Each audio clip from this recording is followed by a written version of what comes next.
Hello? Rescue hooks to rescue, Mayday! Get ahead, West. Fast Mayday, what's your location? Get the hell out of here, hurry up! We need radio silence, baby. Water in that 2.5 inch line. 48 inch water in a 2.5 inch line. To the rope, to the rope. 35 in the rear, 35 in the rear. Welcome to the Emergency Traffic Podcast. This week we have a bonus episode for you. We are back on the tailboard for a talk about a recent report that just came out from the National Fallen Firefighters Foundation regarding fires in mega warehouses. This report was triggered by the recent fire in Plainfield, Indiana that occurred in 2022 and several other similar incidents that were large mega warehouses have suffered total lost fires.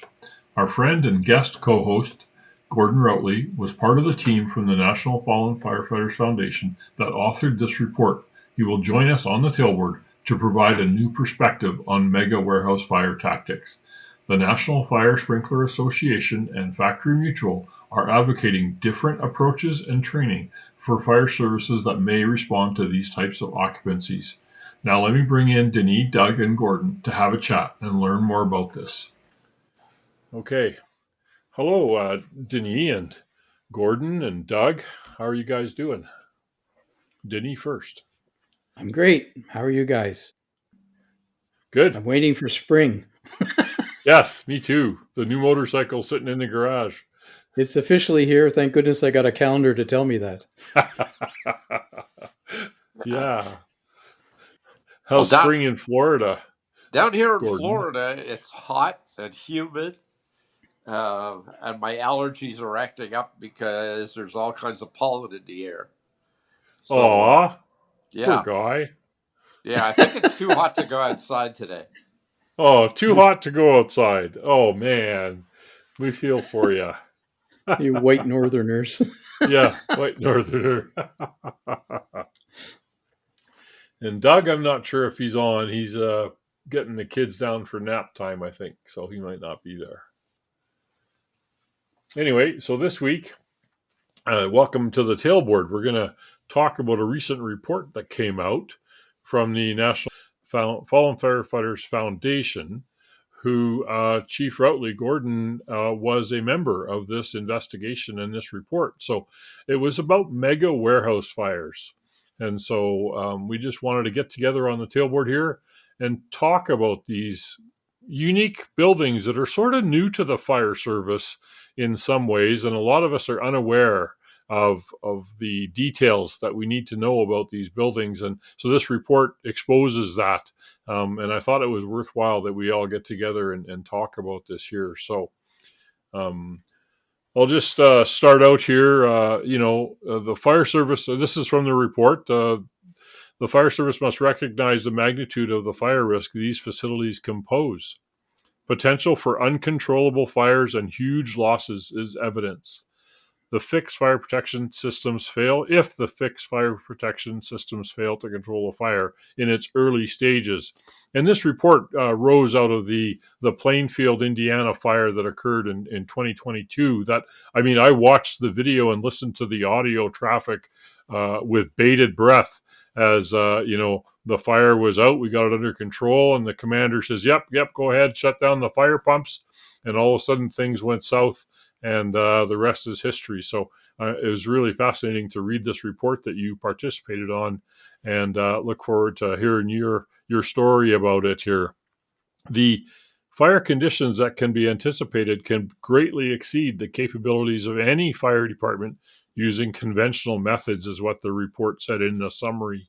As a general rule, if sprinklers do not succeed in controlling the fire in the early stages, nothing else is going to stop the fire from consuming the entire facility.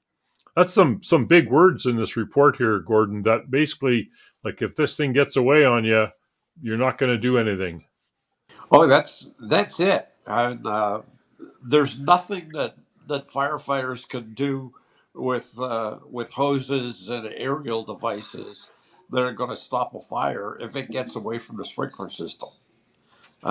Yeah. Well, I mean, the scale of these buildings, it blew my mind. Like I almost had to take notes when I was reading the report to talk about like how big they are, which we'll get into some of that detail in a bit. But and so once it gets going, you're sunk. What do you have to say, Denny? Well, you would think that we had learned this lesson already, right? That big buildings like this can burn quite catastrophically. I mean, there's a history of this, right? So, uh, I mean, this building was big, but there was the Kmart fire in '82, right? Similar sized building, and then there was the 1953 Lavinia, Michigan, the GM transmission plant, right? And that was an even bigger building, right? That was Yeah, 1.5 good million square examples. I'd feet. kind of forgot about that when I was reading this. Yeah, You're right. yeah. So I mean, I myself personally, I've fought a fire in an industrial building that was just coming up to 500,000 square feet, and that was a challenge. I want you to know. But just to give people an idea, like people don't understand, like how much is a million square feet? I don't know. This building we're talking about is 27 acres under the roof. I had a That's piece of how land that was big it 4 acres. is. 27 acres. And inside this building, there are columns that hold it up. And the space between each set of columns was 2,500 square feet, the size of a pretty reasonable house. So inside each of the column lines, and there were many, many column lines. So this place is, and plus it was 40 feet tall. So that's like 20, I, I 30, I two, remember three that. houses tall. So this is not a small building. I remember the blue card training, and they took a picture of one of these buildings, and they put houses all over it, just to show like all those houses all in one building, how big it was. So that's a good analogy. I like that. So you walk in with your 1.75 inch line, right? So how's that going to go for you? the way I like to describe it is when you're in a plane flying overhead and you look down and you can see buildings that look big from an airplane. When you get down on the ground, they're really big, Yeah, and no kidding. more you find bunches of them. Like Plainfield, where this fire occurred, had about 60 or 70 of them. Yeah, And they're crazy. all out in the country, and they're all They're out in the countryside. in the rural areas because land Yeah, is cheap yeah, and taxes are low. yeah. Yeah. So the second point that you had in the summary was important for firefighters to recognize the risk factors associated with this type of facility. The environment inside the mega warehouse is vastly different from buildings we're used to, but that most fire suppression operations are conducted. The risk factors are much greater. A very cautious and conservative approach is recommended for this type of incident. It's essential, and I underlined this in my notes here, for fire departments to become familiar with any mega warehouse facilities or that are planned within their district. The contents, the storage arrangements, the materials handling system is also essential to understand all the fire protection systems that are incorporated in these facilities. Basic familiarity with sprinkler systems is far from sufficient preparation for response to a fire in one of these facilities. And I mean, I teach fire inspectors and I teach them how to look at, sprinkler systems and stuff, but the scale is just beyond comprehension of how complex these systems are. Well, I don't think you could say that Plainfield was unfamiliar with these buildings. They had spent a considerable amount of time. They had more than a few of these in their jurisdiction. They were in and out of these buildings fairly regularly. They had an active fire prevention program that were in and out of these buildings, Gordon? So they were Yeah, not unfamiliar with these buildings, but I think the fire showed where there was, more room for more familiarity. yeah, and part of it is there are a lot more of these buildings than there ever have been. So the potential is growing, but statistically there weren't that many big fires in them. 98% of the time the sprinklers control the fire, and by the time the fire department gets there, pretty much the excitement's over. It's you got a smoldering mess and the place is kind of filled or half filled with smoke, but the the the event has occurred in the 7 or 8 minutes it takes for the fire department to arrive, the story's been told. But then there are the exceptional cases. And Well, I remember watching the live video that day. I just happened to catch it. I don't know. I was at work or somewhere and watching it, and the firefighters were on scene. I had the live radio traffic, and you could hear the guy say, "Yep, we're inside. We found the fire. You know, it's extinguished. We've done a little bit mop up with our hoses, and it's all good. And we're going to shut down some systems and stuff." And then moments later, it was like, oh no, we have a fire and it's coming through the roof. And the incident, the guys inside had no idea even that it was going because it didn't show inside. yeah, that's Anyway, it. Yeah. so the size of this building in particular was 1,760 feet long by 650 feet wide. I mean, we don't have that much hose on the truck.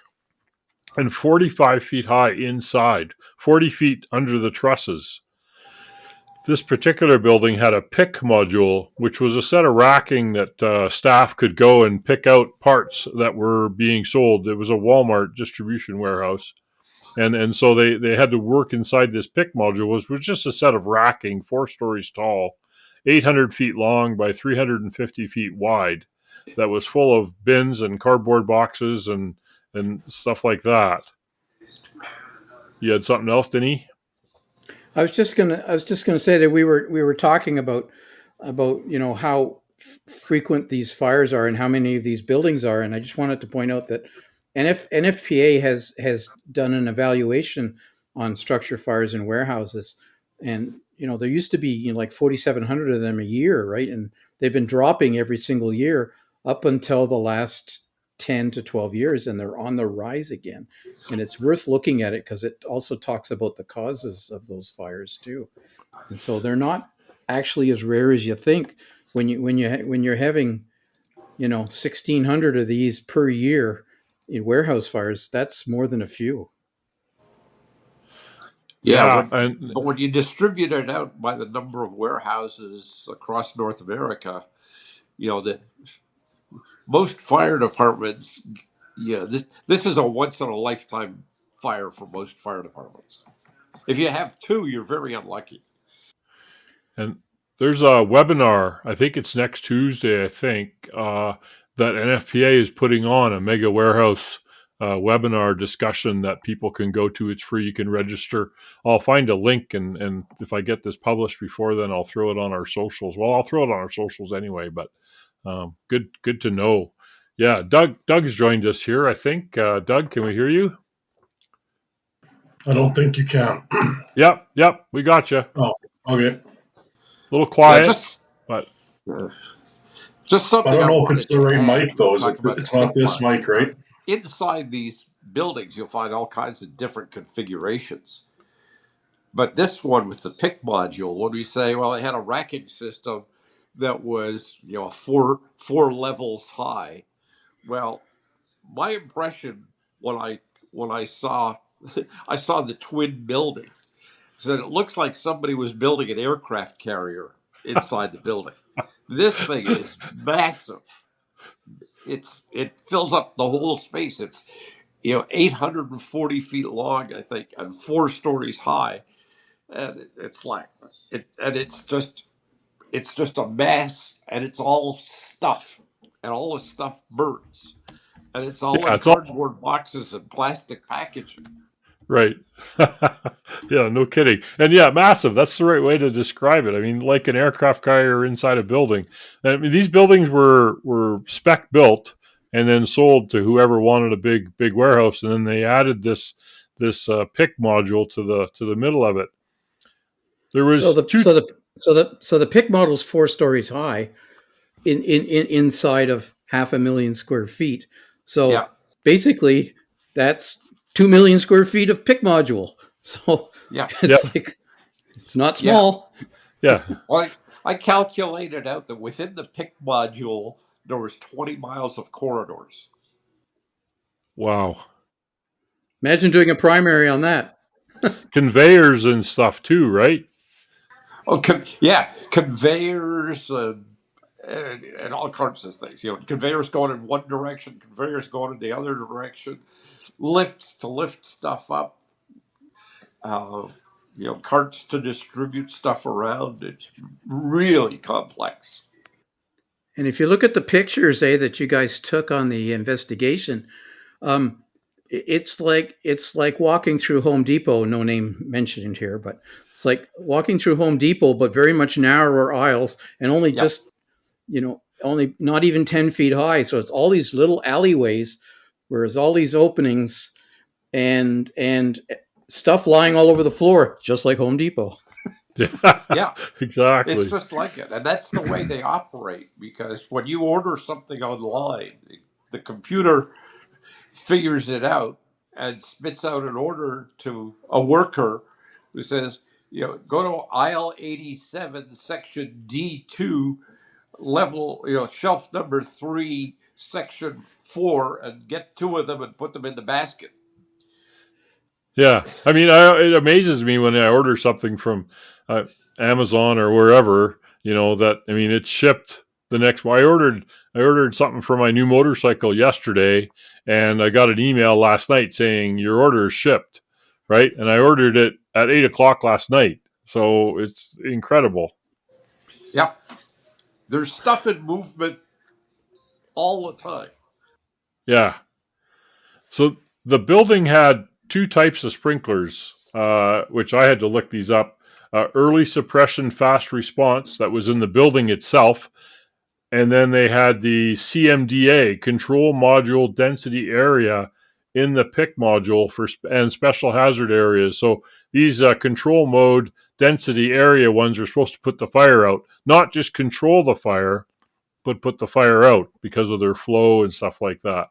There was 30, count them, 30 early suppression fast response sprinkler systems, not sprinklers, 30 systems for the building and another 9 for the PIC module.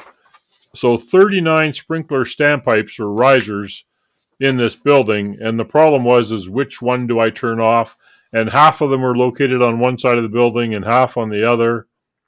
The 3 lower levels of the PIC module had those CMDA sprinklers. The 4th level didn't, because the building had sprinklers at the ceiling, so it was planned that those would take care of it. Any more addition on the sprinklers, Gord?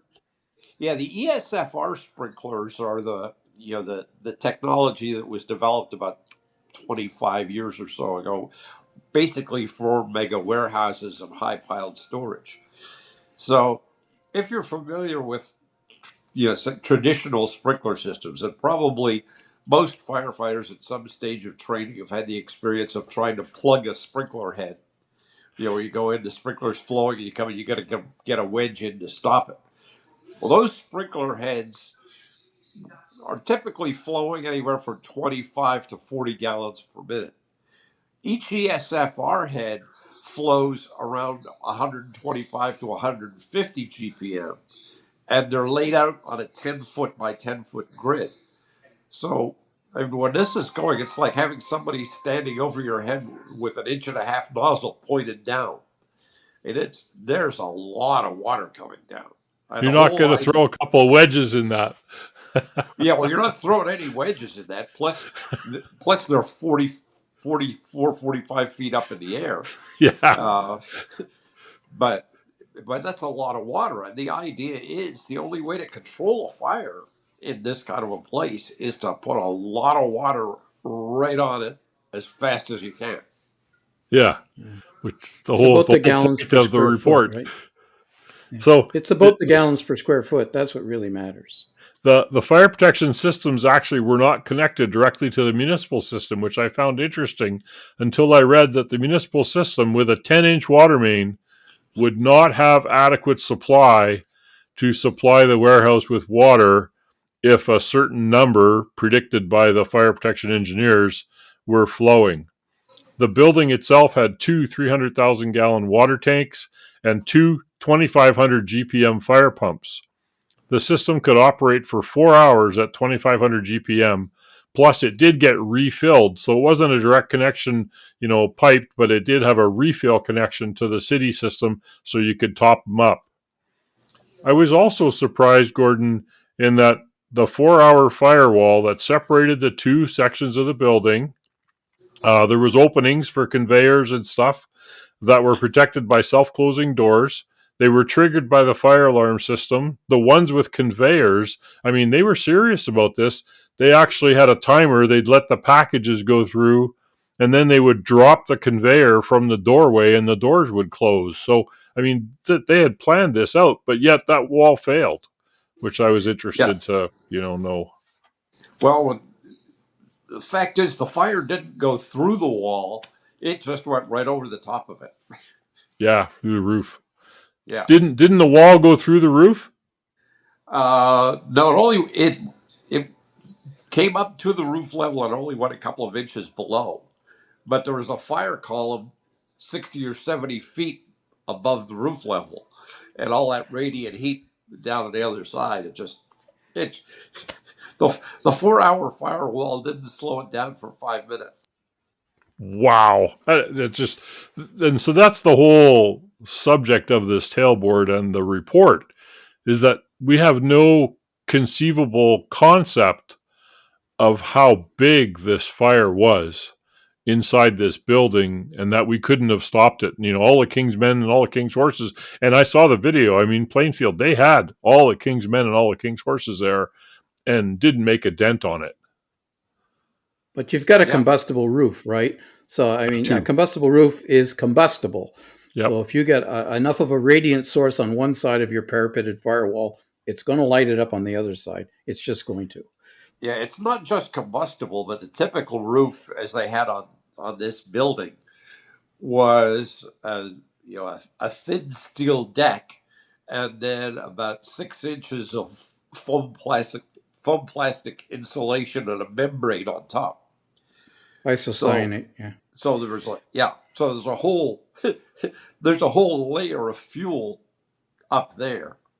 So the roof by itself could be a pretty big fire. And the idea of, the sprinklers are supposed to keep the roof from catching fire.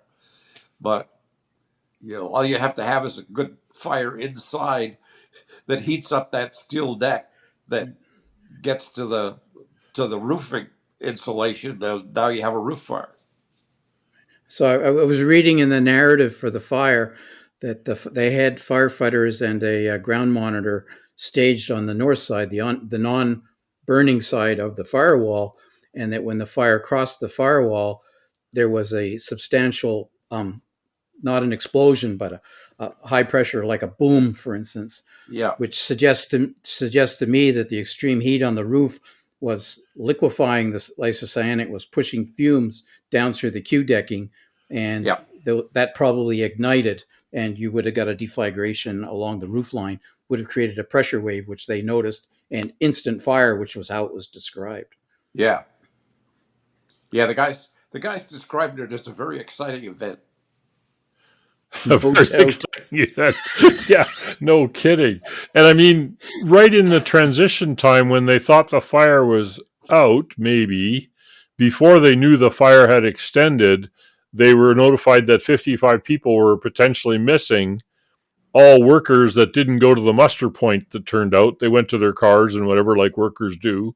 And therefore, they had this missing persons thing. So they're trying to search for them. At the same time, unbeknownst to them, the fires may be growing. Yeah, that was a real curveball, because we respond to a place like this. When they arrived, there was nothing showing from the outside. There are a lot of employees out in the parking lot. Water flow bell is ringing. So they say, okay, what do we got? They go inside and there's smoke, and the employees say, okay, the fire's here. It's like 250 feet in, and then up a stairway and down a corridor.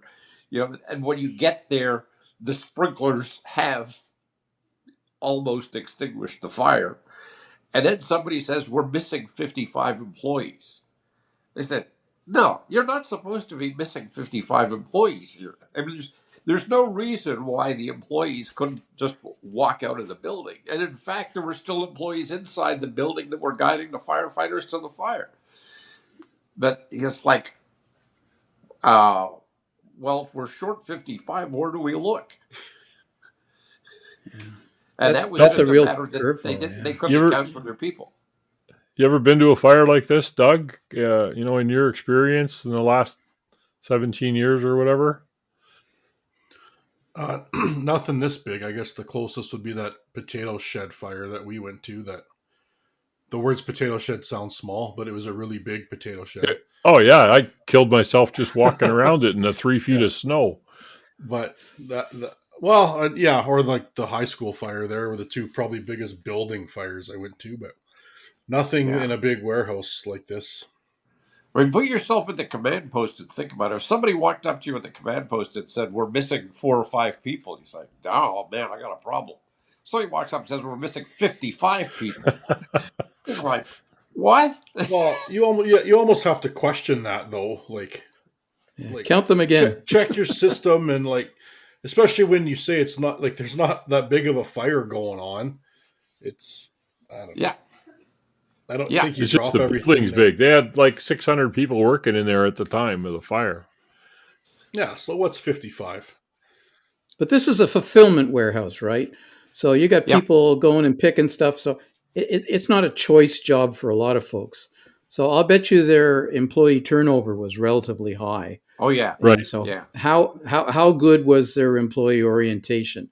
How well was it drilled into their heads? This is where you go in a fire. No ifs, ands, or buts. You don't go to your car for a smoke because you're not supposed to be smoking inside. So you don't do this. You don't do that. You go here to the muster point.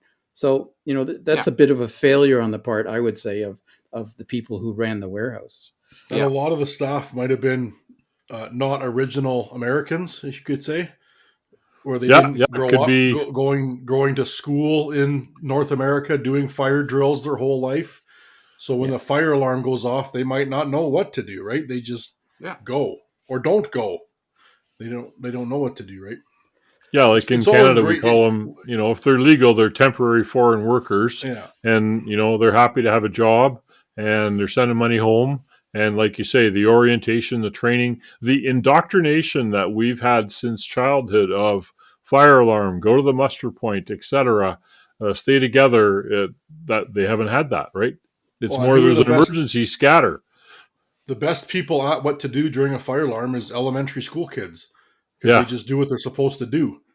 Where as you get older, you start thinking about it and go, it's not that big a deal. Who cares? Yeah, pull a fire alarm in an airport and see what happens. Nothing. Yeah. Yeah. Well, you get arrested for pulling a fire alarm, but I mean the people don't move.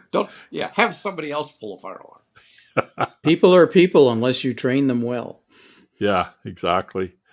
So the sprinkler system, so the calculated flow for the emergency fast response sprinklers based on 10 at a time, that was based on 10 at a time flowing, was 2,000 GPM, just over 2,000 GPM.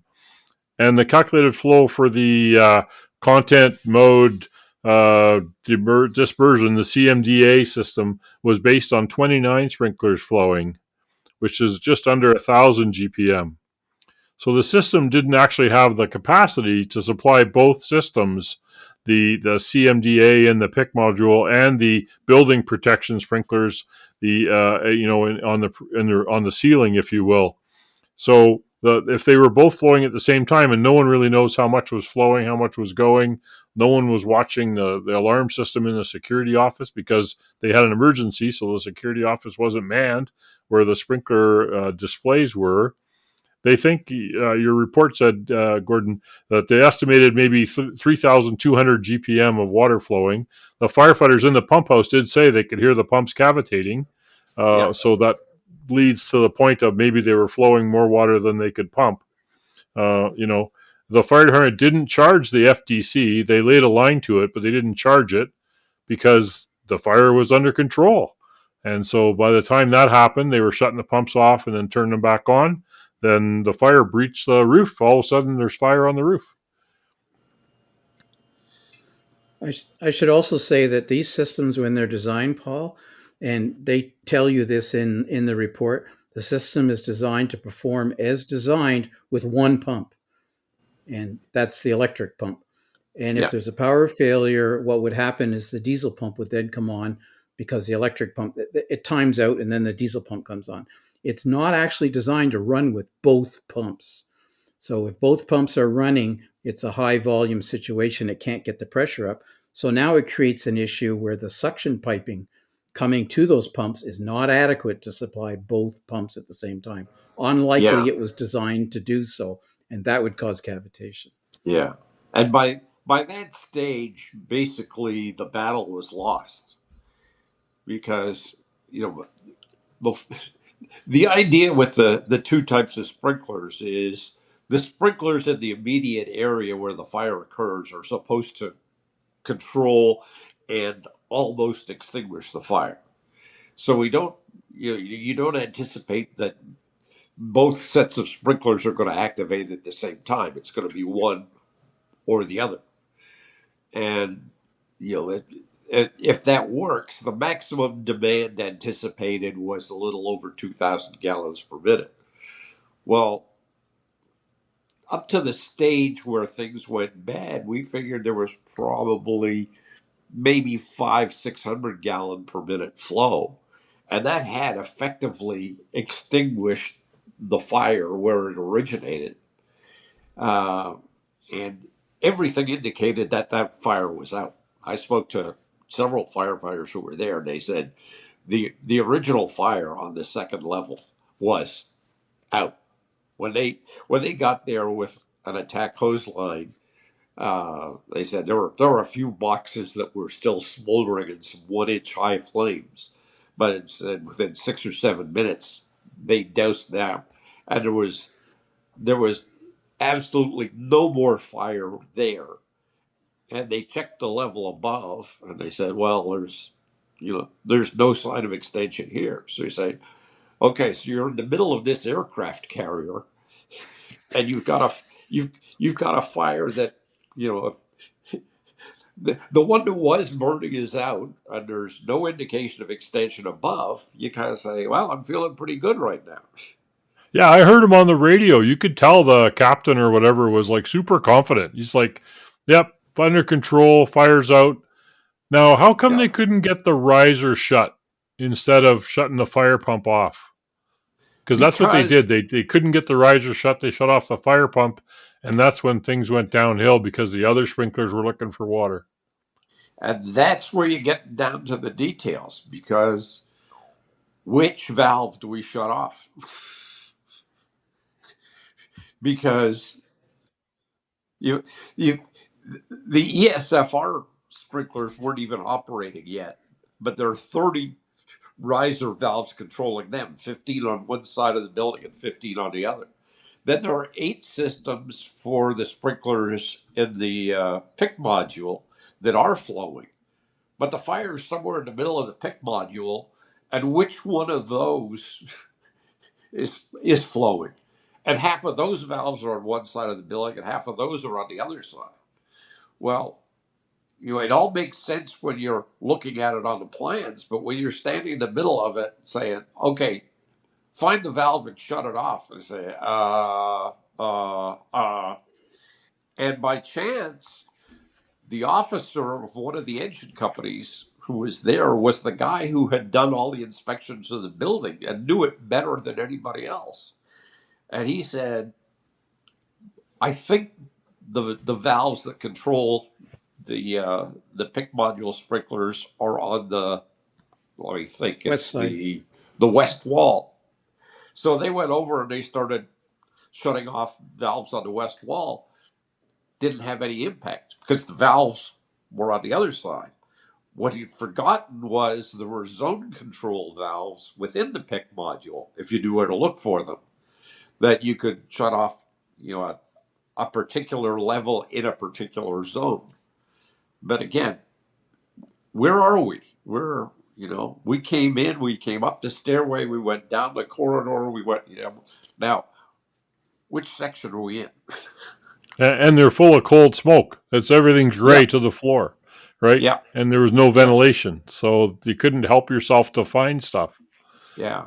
One of the recommendations that I made was with every flow valve, you should put a red LED indicator to flash to say, I'm the one that's flowing. Yeah, that makes sense. Yeah, for sure. On the telltale, yeah.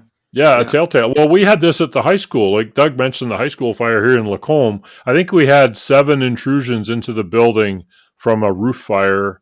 And I was in the sprinkler room we were turning off sprinklers and wedging and doing everything.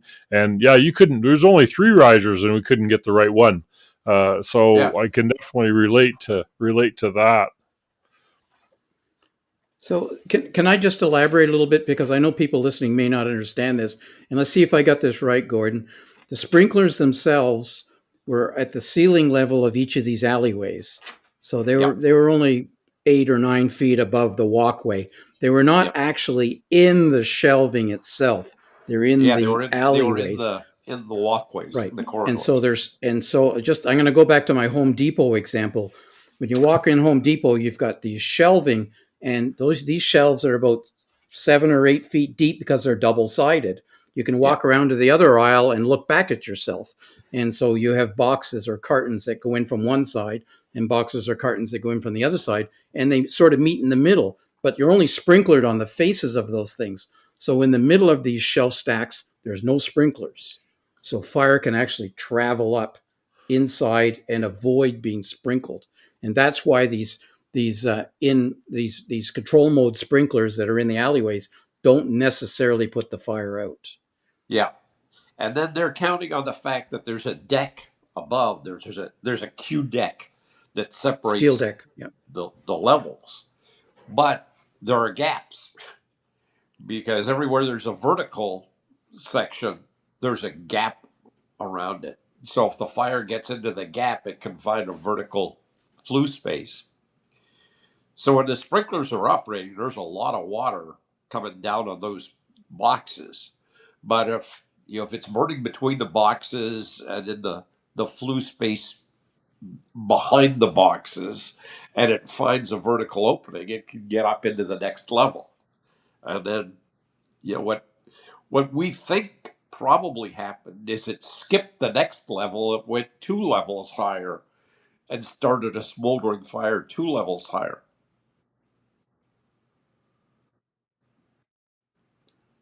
It seems so unbelievable that it could skip, doesn't it? You don't think so? Yeah. I mean, if somebody said to me, "What are the chances?" I'd say, slim. Yeah, I mean that's the big thing is that it was so. I mean, they didn't charge the FTC because hey, this building's got 600,000 gallons of water in it. It's got fire pumps in it. It's got sprinklers throughout. So we're lulled, and I think that's the point of the whole report. And why I wanted to do a tailboard about it is we are lulled into a false sense of security that these buildings will protect themselves. And 99 times out of 100, they will. But the window between protecting itself and being a total loss is so slim. If one little thing goes wrong, it's going to fail and you're going to have this catastrophic loss. Yeah. That's what firefighters need to realize. That's the whole fire service as a whole. Like, we're here for when the one little thing goes wrong. Yes, be it absolutely. A car accident, a foggy day car accident, a high-rise fire, a water rescue. Like 99% of the time, everything's fine. We're here for the 1% of the time, and we need to be ready for the 1% of the time. Yeah, like Brandon, Manitoba, about 7 years ago on a hot summer day, and they had a fire in an old building downtown. And the next thing you know, they had 5 or 6 fires in old buildings downtown because it was windy and the embers went and it was just a bad day. It happened in like Kansas City or something too. They had an apartment building go up and they had fires going throughout the city. I think they had 13 or 20 fires lighting down a kilometer away from the fire. That's why we're here. It's that one day. But the thing is this fire, South Plainfield, they couldn't do anything about it. Once it got going, it's, hey, boys, it's through the roof. And, I mean, I was watching it. It's like, what? What the heck happened? There must have been another fire somewhere. And no, it somehow commuted to the roof. The fire pump was shut down because they couldn't find the right valve, and therefore the sprinkler system to protect the building was disabled. Which, now which crossed the road first, we're not sure. But there you go. I might have missed it when I was not here yet, but what was anybody know what the initial response to the alarm was? The 4 engines, 2 ladders. Yes, four engines, 2 ladders. So even though it wasn't in a municipal city, it was still a pretty good response. Oh yeah. Career that's department. an area that's pretty rich in resources, and everybody runs automatic aid. So, there are 3 different departments made up the first alarm assignment, but they're all used to working together. And they were on scene in 2 minutes, right? Okay, yeah. But it took them 8 minutes. When this fire happened, that was kind of one of the comments floating around is these companies build these big buildings outside the major centers in rural America or rural Canada, and the host the fire department having jurisdiction is behind the 8 ball from the get-go. So there are a lot of those around. It's good to hear that wasn't the case here and didn't really play a factor. But that is a problem North America wide for sure. And actually worldwide, it's happening all over. South America is no different than Europe or North America. And I look at my little example here in Western Canada, and if I look at Red Deer County, I'll pick on Red Deer County, Red Deer City. Drayton can chime in and give us heck of the fire chief for the area. But Red Deer County offered low taxes and a better offer to the big warehouses, the Costco's and the whoever, and they built there. Well, the last aerial Red Deer County bought that I know of is a 65-foot used telesquirt that we reconditioned at Superior and put on a new Freightliner, and that's their number one aerial in Red Deer County. They have mutual aid maybe with Red Deer City, but again, Red Deer City is short-staffed, a city of 200,000 people or something like that. And that's why the risk is high for all of our communities that get these things. That was the whole Parkland County, buying a 100-foot ladder truck. I helped them buy a nice Sutphen with a big foam system and all kinds of stuff. And he's in Atchison, west of Edmonton, and it's warehouse city, right? There's a warehouse on every corner and no firefighters to put it out. And everyone says, what do we need a stupid ladder truck for? We're never going to use it. Exactly. Except until the time you need to use it. Except for the knowledgeable old fire chief who's half crazy like the rest of us who says, we need this. Yeah. But that's part of the problem, isn't it? Is building facilities where there isn't adequate infrastructure.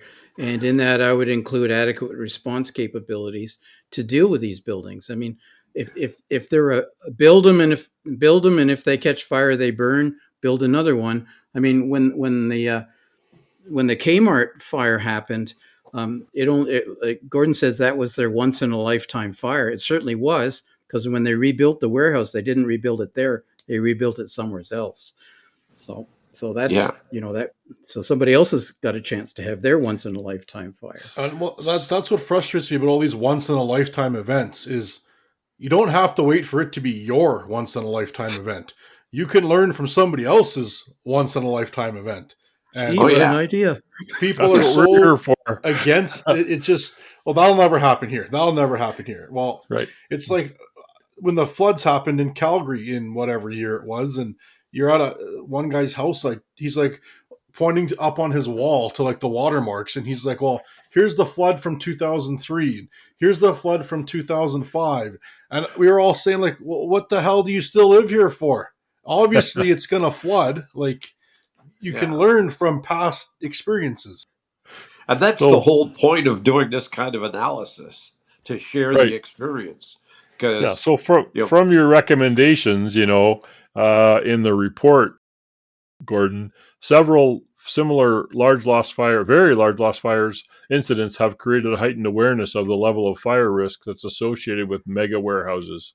The sheer magnitude of the property loss alone makes the event very significant. While overall economic impact is much greater than the value of the building and the contents, when the potential risks to firefighters and occupants impacts the community and the environment, are considered, the significance is thereby even greater. And that's the big thing, is it not only affects the company and the materials. What was the Home Depot down in California? They charged the Home Depot for not maintaining their sprinkler systems, and the firefighters almost didn't make it out. Luckily, the incident commander said, "That's it, we're out of here, something's not right," and got the guys out. And then the whole community suffers, right? Yeah. It's very unlikely, you wrote in your report, that firefighters, which we said in the summary at the start, using conventional equipment, strategy, and tactics would be able to change the outcome of a fire if the fixed systems fail to control it. Nevertheless, the fire department is expected to respond and assume the responsibility for managing the incident when a fire does occur. Public fire departments, yes, Denis? Well, I was going to ask Gord a question. So in this fire, they put an engine on the FDC, the fire department connection, and they connected it, although they didn't initially charge it. They did after they had fire pump issues. But the system design and demand was set up to deliver 2,500 gallons a minute by the fixed pumps. What kind of a pumper did they have hooked up? It was a 1,500, and it was connected, and it could have supplied between 1,500 and 2,000 to the system. But by that point, the system was asking for about 6,000 or 7,000. Yeah, right. Exactly. Yeah. Right. And I remember we had a truck at E1. It was called the Liquidator. They didn't have the 6,000 GPM truck on the FDC, right? But let's look at this whole thing. You've got an FDC supplying a system that, if everything is operating, which, mind you, a couple caveats that you've got in here, it was never designed to have the CDMA and the EFSR running simultaneously, one of which was 900 gallons a minute, the other one was 12 or 1,300 gallons a minute. But the two running together were over 2,000 gallons a minute, and the pumps that were installed were designed to deliver 2,000 gallons a minute. So somebody thought they might run together at some point. So you have to have a truck big enough to supplement that, because that's the whole point of having the FDC, right? Is if your pumps on board here, the fixed pumps don't work, you need to supply the system adequately through the FDC. So you got to have a truck that's big enough. Not only that, how are you getting the water into the truck? You're laying hose. Where's the hose coming from? What's the size of the hose? Who's boosting the hose? Is all like, it's nice to have an FDC and it's nice to hook it up. But if it's just, I was going to say something rude here, but I won't. But if it's inadequate, what's the point? But what you're saying, Denis, and Doug, you can relate to this as well. Really, we're talking industrial firefighting capacity, not public service that the cities have. You know, I mean, you look at most of the cities around here, 1,500, 2,000. I think in Fort Saskatchewan, we bought extra big pumps, mainly because we wanted to make sure we had enough pump capacity when one truck was down to meet the underwriter's requirements for a spare. And we bought, I think there were 6 or 7, maybe 8,000 liter a minute pumps, 2,000 gallons a minute. But most cities don't have that, but it's industrial, right? Here in Lacombe, we have Nova and Dow that have big pumps that we can call on, but you know, they have 4 intakes on each side and all these kind of things. So we're applying an industrial firefighting scenario to a municipality in order to try to manage these fires.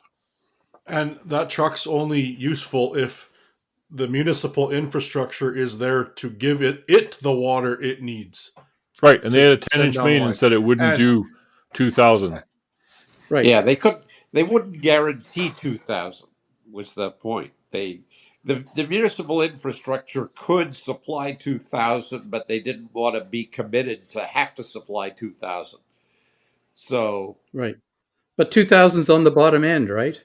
That's only if everything goes as planned. That's kind of my backup point here. Is this like if you build a building and you design the building from the top floor downwards, because every floor below that gets more and more load. It's the same with this system. You put a warehouse in that's a certain size. You've got to go backwards to make sure that every system, you got enough roads, you got enough rail, you got enough water, you got enough fire service, you got enough infrastructure, you got enough manning, all of this stuff. Otherwise, why are you going in the first place? It's just going to burn, man.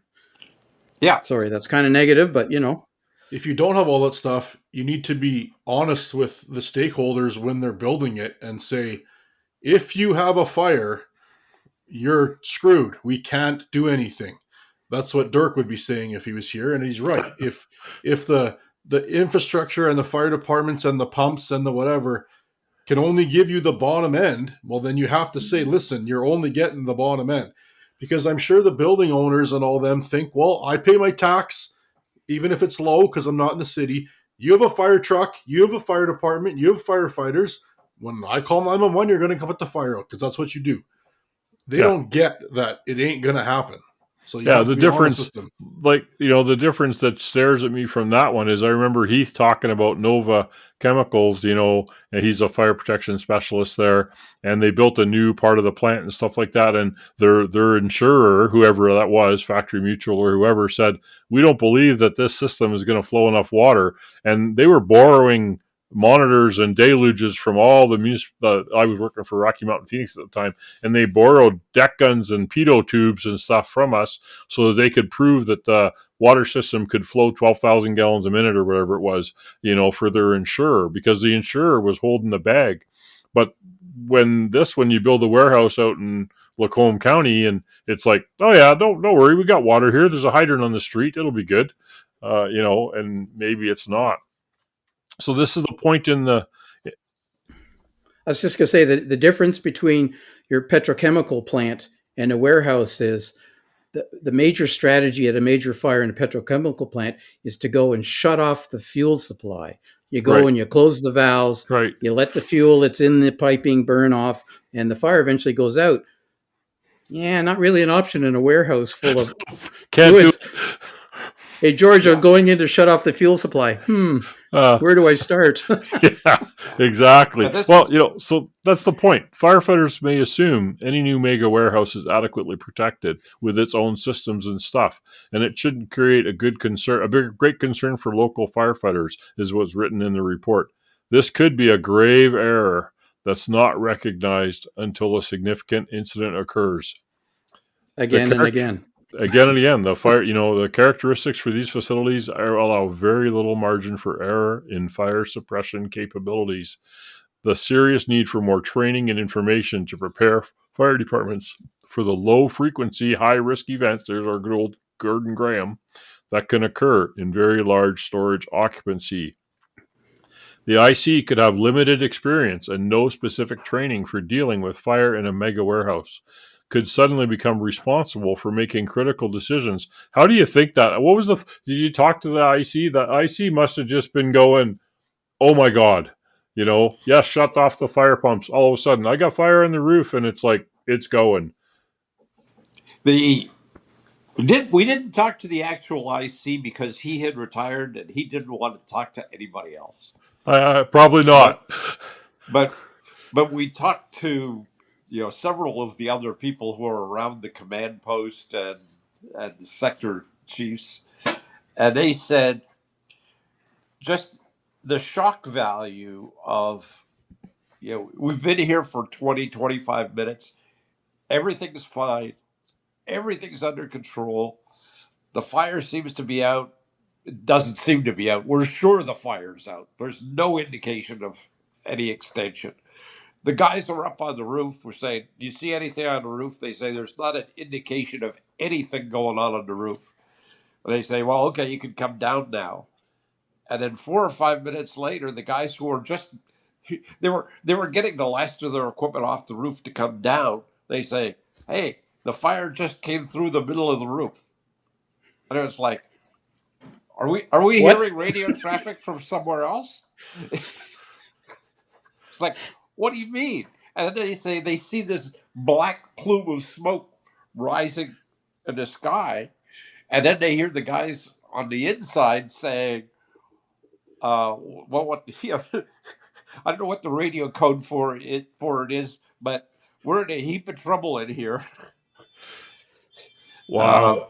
They said it went from everything's fine until I don't think I'm going to make it out of here in less than 90 seconds. Wow. That's why, as it's outlined in the report, the National Fire Sprinkler Association and Factory Mutual are saying a more conservative approach is now being advocated for fire in very large storage occupancies. This recommendation is for firefighters to conduct initial verifications to ensure the sprinkler system is functioning and the water supply is adequate, and then to stand by and let the sprinklers flow for as long as necessary to completely extinguish the fire. The approach is primarily intended to eliminate the risk of sending firefighters into very large buildings that are filled with cold smoke and present a wide variety of risks. They thought they had done that. Didn't they think they had done that? Yeah, but they asked to shut the sprinklers off is the problem. Yeah, we got to talking about this philosophically, and we said, our first tendency when we get to one of these places is, salvage. Well, we got to get in there and see what's going on, and we got to bring hose lines in because maybe it's a marginal situation and our hose lines are going to make the difference. And we'll figure out how to operate 300 feet inside the building, to operate hose lines to do what the sprinkler system hasn't been able to do. And the change in philosophy is more like, okay, so you got sprinklers flowing. Let's see what happens for a little while. What was the call dispatch says? Sorry? Was it alarm? Was the call alarms or a structure fire? Both. When it got dispatched, it was dispatched as a structure fire, but what they had was two sources. They had the alarm company called in, and you don't want to listen to the recording of that call because the alarm company calls in and says, we've got smoke detection alarms from systems, X and Y and Z and W and F, and we got water flow from systems, A and B and C and D and E. And the person taking the call says, wait a minute, let me get that down slowly. You said sprinkler. You said smoke alarm from, and while that person is still taking the information to get a call from building security saying our building's on fire. So my point is they didn't just show up to a building for alarms and nothing showing and have the mentality of like, well, let's go see why there's a false alarm. They had indications that there was a actual fire. They had indications that there was a fire in the building. Even though rolling up, you're like, well, there's nothing showing here. Nothing showing. Nothing showing at all. Yeah. Because I'm just curious, and I don't know if you found this in your report, and I'm sorry if you talked about it already, but I missed the beginning. Why did they not know the fire was out? Like, they went in there to do their recon and whatever, and said, okay, the fire's out, turn the sprinkler off. What did they miss? Well, there's about 15 minutes. It was about 12:10 when they actually got to where the fire was. From the time they pulled up until they got inside and pulled hose and got to where the fire was close to 10 minutes. Then they applied water to finish the job off. And it was another 15 minutes after that they said, okay, we're sure we got it. We're standing here getting drenched. We can't see anything because of the cold smoke, but we're here right in the middle of it. And this fire is out. But the conclusion later was they had another fire burning 2 floors up, 20 feet over their heads. Yeah. Which they couldn't possibly see. Yeah. And we absolutely don't know for sure whether that was extension from the first fire or it might have been a completely separate fire because nobody knows what caused the first fire. So you're saying it's 2 floors, but it's not. It's just 20 feet up in one open area, right? Or was there actual floors in the building? There were floors. It was a racking system. PIC module had levels of Q decking. The PIC module had 4 levels of Q decking. It was 800 feet long by 350 feet wide. So an aircraft carrier, basically, as Gordon, I like that term. And of course, it's full of cold smoke, so you can't see 4 feet in front of you. But like the aisles between the decking was open from floor to ceiling? No. Okay. No. Well, but there's cracks in the shelving. from floor Little to ones. ceiling. Yeah, couple of inch opening here and there. You've got steel columns that are holding the whole thing up, and the steel columns pass through the steel deck. They weren't gas tight or fire tight, were they? I mean, nobody welded that all around, so nothing could get through. So they counted on the sprinkler system to contain it's that. It's not like you're saying Home Depot or Costco, where you're in the aisle and there's 5 stories of shelving, but you can see the whole thing from the bottom. It's actual different there's a levels. deck every 10 feet. Yeah. There's a deck, a solid deck, not like a whole. Right. Yeah. Okay. Yeah. Yeah. You could probably jump up and touch the deck over your head, right? Right. It'd be like something like that. Yeah, it was like 9 foot 8 or something like that. So you could understand why they couldn't know there was a fire 2 stories up. Yeah. So it talks about in the report that this recommendation of, more like a hazmat, we used to say, be safe, stop and first evaluate, so stay out, see what happens with the sprinklers. It's relatively new to the fire service and has not been widely disseminated, which is why we're here today.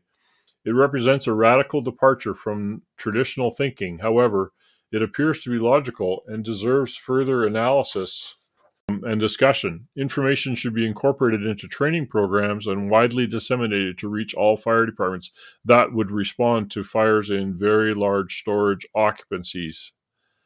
They recommend, there's several reference sources that caution against shutting down sprinklers prematurely or shutting them off to permit visual evaluation of whether the fire is under control. But there are no specific documented criteria for when it's appropriate to shut off a sprinkler system or shut down a fire pump. Now, the part Doug missed, potentially, because you weren't here with us yet, and I didn't even talk about it, I don't think, here, unless you read the report. So they had this huge building, and they had trailers, 100 trailers, all backed up to all the doors. So they couldn't even open overhead doors to try to get smoke out, even if they wanted to, because all these trailers don't have tractors on them, and it would take forever. So that they were stuck with this smoke hanging in the building to prevent them from seeing, which is why the 55 persons missing thing had merit, because, they could be lost in cold smoke. So that's the one thing. I'm just going to cut this out. I'm sure the yard would have one of those shuttling trucks that just picks the trailers up and moves them around. Yeah, but it takes 10 minutes per trailer to hook it up and pull it out if you're being careful. Yeah. Maybe, yeah. Yeah, they sent a couple of crews in and said, okay, well, get a couple of these doors open so we can get some air moving. They go inside and every single door has a trailer backed up to it. I mean, you say it takes 10 minutes to be careful. I have no problem dragging a trailer away from a building to save the building and screw the trailer. Yeah. You got to hook up the air brakes. That takes time. Yeah. But at this point, it was like, this fire's over. We're just dealing with they thought it was out. They were trying to ventilate. Sure, yeah. I'm just trying to put myself in their shoes, right? And you show up, nothing showing, sprinklers flowing in zone A. All right, well, let's send a crew to zone A, see what's going on. All right, fire's out, turn it off, let's go home. Yeah. But Gordon, correct me if I'm wrong here, there was no designed smoke removal system in the building. No, it wasn't designed that way. There was no big fans built in. So in the aftermath of a controlled fire, there was nothing built into the protection systems of that building to look after that aspect.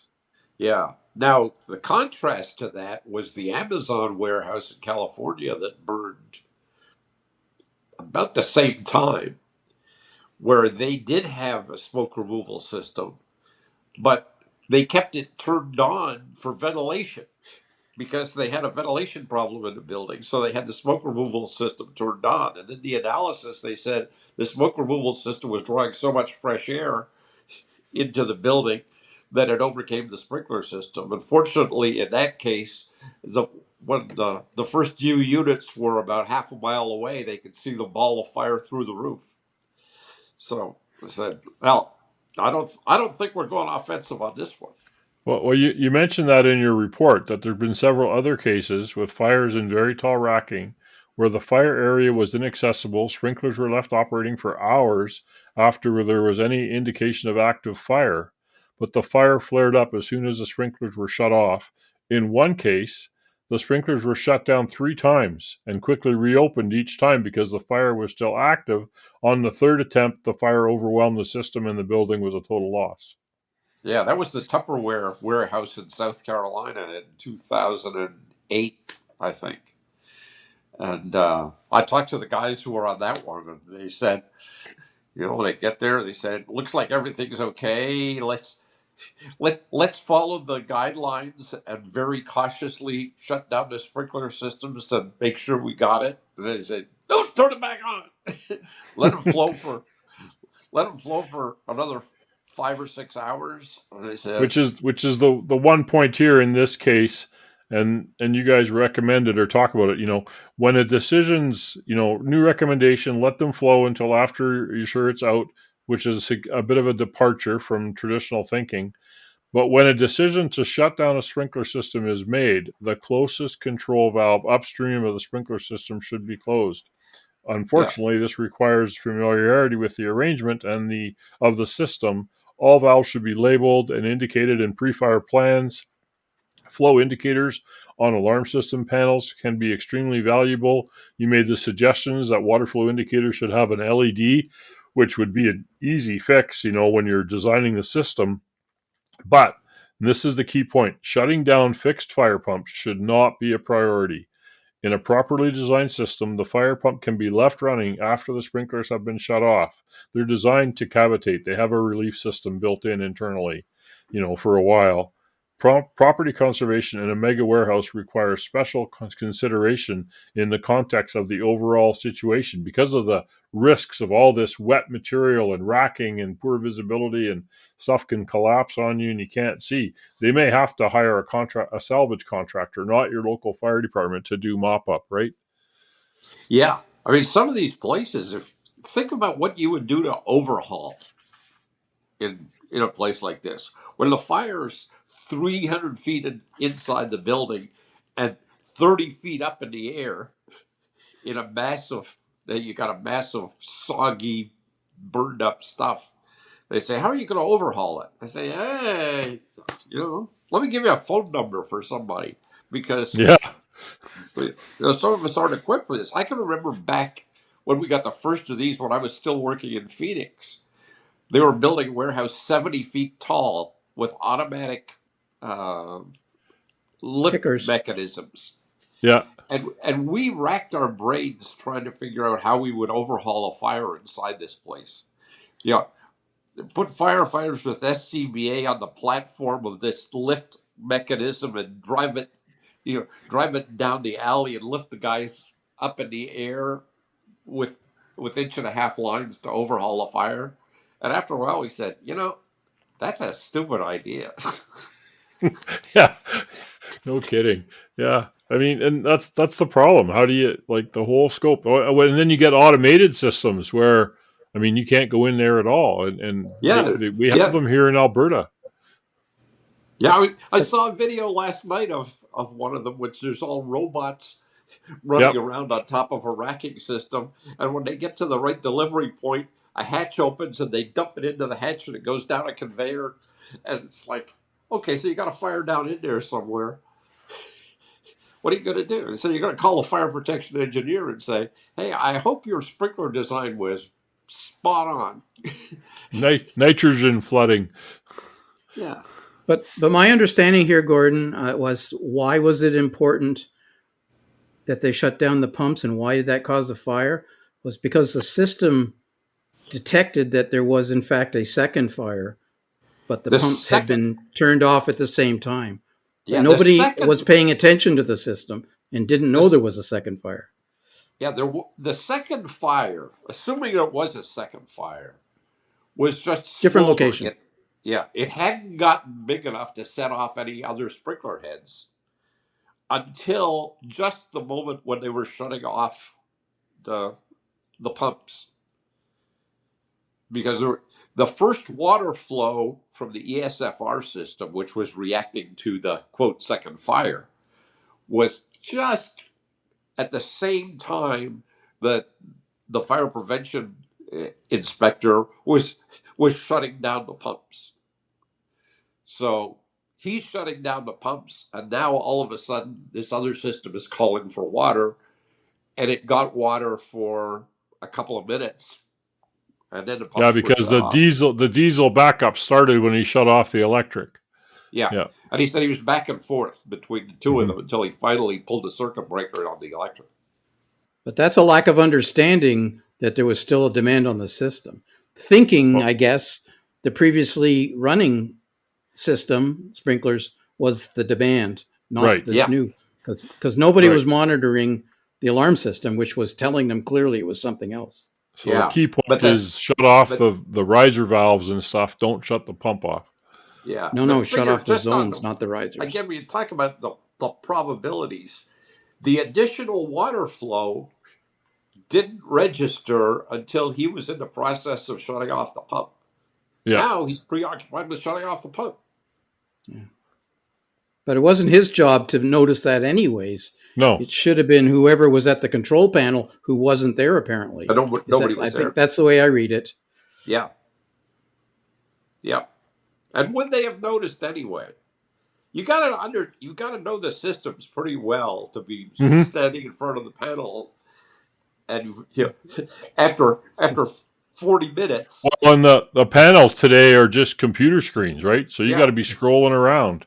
Yeah, most people spits out a ticker tape. Yeah, most people won't touch them because they're too complex, right? Yeah, and after 40 minutes of everything is going fine, it prints out water flow on valve 8. And you've got to say, that's trouble. Yeah. That's why I always like the systems that actually print. Doug, I hope you don't have to go to one of these in the next 5 years or more. You never know. Could happen. Could happen, which is why we're here talking about it on the tailboard. Yeah. I can already think of a really big warehouse that's not that far away from where I work. Oh, got Gordon's allergies going. So, Gordon, do you have anything to add that you want to share with the public from this report that you and your coworkers worked hard on that we've beat up to death here today? No, I think there are a lot of great lessons in it, and I think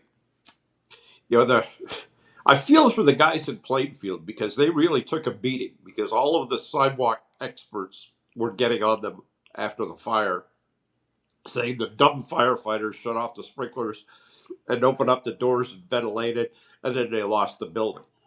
Well, I'm sure I tweeted on social media, I can't believe they shut the fire pump off way back in 2022 somewhere. Talk to those guys who were there. See what really happened. Paul doesn't do that. Paul gives his opinion before he knows all the facts. Touche. Ouch. I might edit that part out. I know when I was hearing about this live as it was going on, so to speak, I thought to myself, oh my goodness, they did what? Oh my goodness, there's going to be a big lawsuit. Oh my goodness. But since I've read the report, and I was reading the report, and I was basically going, yeah, okay, yeah. And I was thinking to myself, I'm not sure I would have handled that any differently, except maybe the pump bit, and still would have lost the building. I've been waiting for this report because a couple of years ago, Gordon, you told us that you were potentially working on something along these lines, and I'm going, I can't wait. So this has worked out great, and I appreciate you participating with us to give us some local flavor of the report, and hopefully lots of people tune in and learn about it. Well, I hope so, because that's why we do it. Yeah, for sure. Okay, well, I think we should wrap up this episode of the Tailboard and maybe head to the kitchen for some chow. I'm all in for that. Yeah, for sure. Okay. Anything else, anybody? No, I'm fine.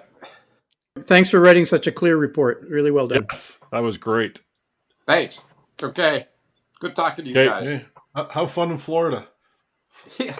Thank you for listening to another episode of the Emergency Traffic Podcast. I hope you found this episode interesting and informative. If you liked it, please tell a friend. And let's be safe out there.